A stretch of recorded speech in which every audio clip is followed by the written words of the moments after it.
This video is sponsored by my favorite website creator, Squarespace, the best place to go when you want to get a domain or create a gorgeous website or an online store.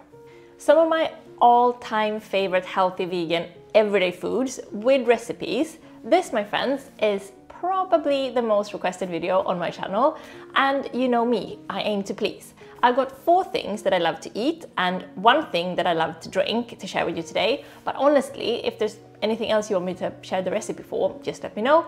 I'd be so very happy to make more of these food type videos because, you know, if you want to watch them, I want to make them. Because also, you know me, I love to eat. So if you saw my What I Eat video that I posted a few weeks back, you'll know that my preferred way to eat is a plant-based whole foods diet. So basically no animal products and as little processed stuff as possible. So like whole grains, whole fruits and vegetables and nuts and seeds and legumes and all the rest. Yes, I know it sounds very unsexy and like the type of diet that you would force yourself to submit to because, you know, high cholesterol levels or whatever, but not so, because sure, one of the main reasons I like to eat this way is because it's great for my body, but it's also not unsexy at all, if you ask me, because it is the tastiest, most satisfying food to eat.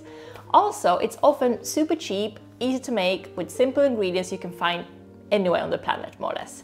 Now, the cheapest and tastiest and most incredibly like energy level stabilizing food I'll bring you today is the almighty congee. I've talked about this food so many times in my videos and every time I get drowned in requests for the recipe. And honestly, it's so simple. David makes a huge batch of this like once per week and then we eat it for dinner almost every night. It takes a little time to cook, but it's so easy. You just have to like put it on to boil and then watch it for a few hours. Basically, congee is like a rice gruel or a rice porridge. So like rice that you leave to cook until the grains start to disintegrate. We don't make it with white rice though. We make it with equal parts brown rice and red lentils. The nutty, rich, comforting flavor of this, unparalleled.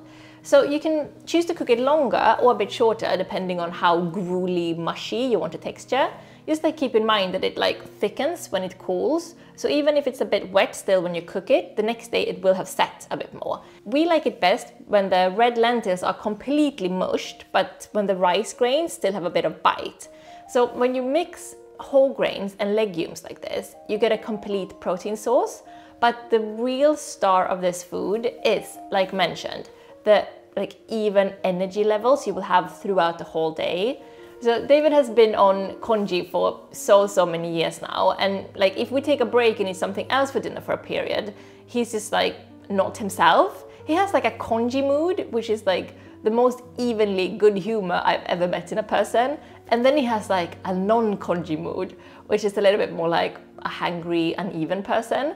Also, it's so nice for the stomach since it's cooked to like such softness, packed with fibers and all sorts of micronutrients, and it really doesn't get much cheaper than this. We usually have it with like raw bell pepper, raw onion, garlic, sauteed kale or broccoli, coriander, and maybe some kimchi if we're feeling fancy. Oh, and the holy trinity of condiments, of course. Soy sauce, rice vinegar, and hot sauce. But honestly, this is so versatile. You can eat it with more or less any veggies or adding like tofu or chickpeas if you want a chunkier meal. I couldn't recommend this dish more. Go try it. Now, what about granola? Okay, so this time I don't eat granola that often, but a couple of years back I had it every day as a snack at night or with like soy milk and berries for breakfast, or just to go like steal fistfuls of, like directly from the pantry when I'm in the mood. Now, there are 2 problems with store-bought granola. First of all, it's goddamn expensive, isn't it? And secondly, they add both oil and some kind of sugar or syrup usually, which we don't need. So to keep it cheap and to keep it whole foods and much tastier than the store-bought kind, we always used to make it at home ourselves. I have 2 recipes, one more like kind of standard cinnamon flavored and one super cheap chocolate flavored one. Both are the healthiest granolas I've ever come across. No nonsense, super chunky, super flavorful, and so easy to like switch up using whatever ingredients you prefer. Now, nuts are expensive. So for the budget version, I like using, you know, cheap seeds like sunflower seeds, for example, or another trick. Instead of buying nuts in the nut aisle, I find that it's always cheaper to go either to the baking aisle for like almonds and hazelnuts, or for the, you know, the world food aisle, you know what I mean? Where they usually have like big bags of cashews and walnuts and almonds. So much cheaper than like in the normal nut aisle. Recommend. So to all you tea heads out there, it's time to discuss green tea. I've told you that I have this massive teapot. I think it's like 1.7 liters or something like that I fill up with green tea and sip throughout the whole morning. Here's what I like to do. I like to buy a big bag of organic sencha, like a 1 kilo bag, because it's just so much more affordable that way. And then I just refill this tea container that's about like this size. And for this size tea container, I add about a teaspoon of matcha that I mix in with the sencha. So it gives it like this richer, weirder, grassier taste that, like, if you're into green tea, you will love. And if you're not into green tea, okay, you will probably hate. But try it. It's a funky, fun taste experience, if nothing else. I also do this with my fancier tea that I treat myself to only on weekend mornings, my genmai cha, which is a green Japanese tea with mixed in roasted rice grains that look a little bit like tiny popcorn. So genmai cha is sometimes called popcorn tea. Have you heard about this?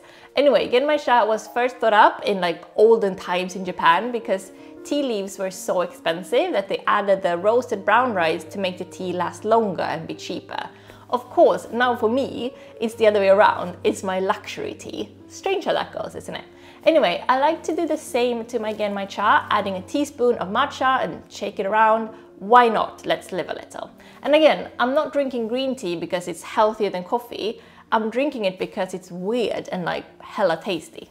Noodle soup, another Mustard Headquarters staple food. We usually eat it every single lunch, and for some reason I just can't get bored with it. It's just impossible. I look forward to my soup every single day. Again, this is just so easy to mix up with whatever is your favorite veg and spices, but the way that we do it is that we use a vegan organic bouillon powder as the base, like 1 teaspoon per person, and we make the stock quite concentrated, so definitely not as much water as the bouillon package recommends, because we want it like really flavorful and salty. So the amount of liquid on our soup is actually quite minimum, and the other ingredients are like the stars. So for noodles, again, we don't want to use white rice, so we go with soba noodles, which are made with buckwheat, or with brown rice noodles or konjac noodles or something of the sort that we cook on the side and add last thing. Pan-fried firm tofu that's just been like goldened in a tiny bit of oil and just like seasoned with salt and pepper, that's it. Golden tofu is so delicious in itself that you don't need to add anything to it except for some salt and pepper. The trick to make it perfectly golden is to like leave it to fry until done on one side before you turn it over. If you fiddle with it and like turn it before it's done, it easier sticks to the pan and doesn't get as like nice and crisp. Once the stock is boiling, we add broccoli for just a minute or two, because the most god-awful atrocity known to human cooking is overcooking veg. Crispy, crunchy, that's what we want. So adhering to this, we add the spinach very last and just fold it in quickly, just like until it's a little bit welted, definitely not cooked. Again, we like raw bell pepper and raw red onion for like the freshness and the crunch, and the holy trinity of condiments: soy sauce, rice vinegar, and hot sauce. Thank you for all the tips on hot sauce the other week, by the way. I'm testing out some of the ones you're recommending to find my new favorite. Keep you posted. Okay, here's a life changer. Jenny Mustard's secret everyday spice mix. This I use for absolutely everything. Okay, not for the granola, but for everything else. So this salty spice mix is so tasty that we usually eat just like raw cucumber, raw radishes that we like dip in this like a snack. But I sprinkle it on every food. It's great on popcorn. It really goes like with everything. And it's so easy to make. It has like 3 base ingredients, and then you can, if you want, you can modify. So it's simply nutritional yeast, smoked salt flakes, and garlic granules. And you can skip the garlic too if you want, like it's ridiculously tasty without it too.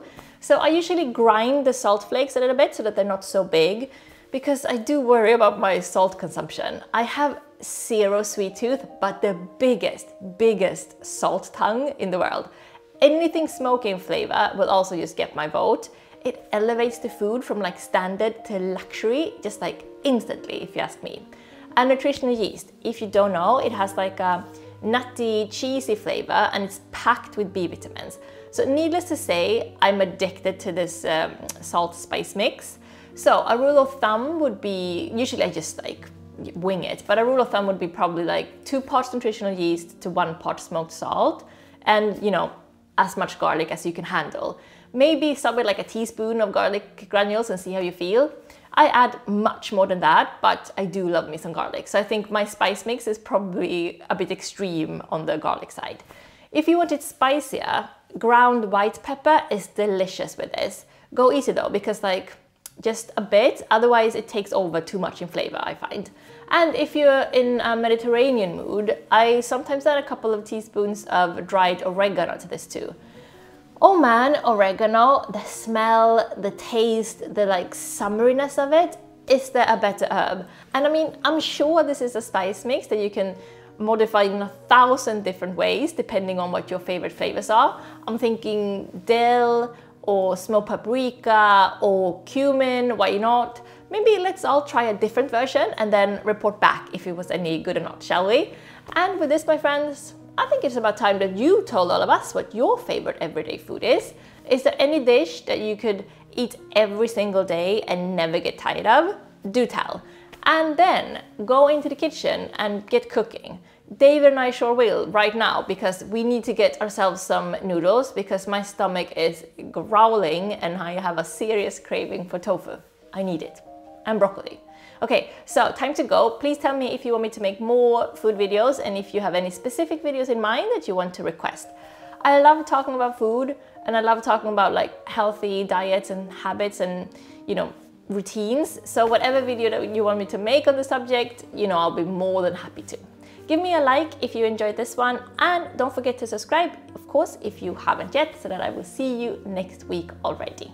Now, do you want to create a beautiful site or maybe start your own blog? If so, you should definitely do it with Squarespace. Listen to this. With the new guided design system, Squarespace Blueprint, you can choose from professionally curated layouts and styling options to build a unique online presence from the ground up. Squarespace is also amazing with blogging tools to share your stories, photos and videos to make it easy to reach your audience. You can also auto-post your content to Twitter, Facebook or Tumblr, and they have great traffic analytics so that you can see how many people are visiting your site, how long they're staying for, where they're coming from and what they're interested in, like travel or fashion or maybe food, for example. So what are you waiting for? Go get your free trial today at squarespace.com, and when you're ready to launch, go to squarespace.com/jennymustard to get 10% off your first purchase of a website or domain. Okay, bon appetit and see you soon. Bye bye bye.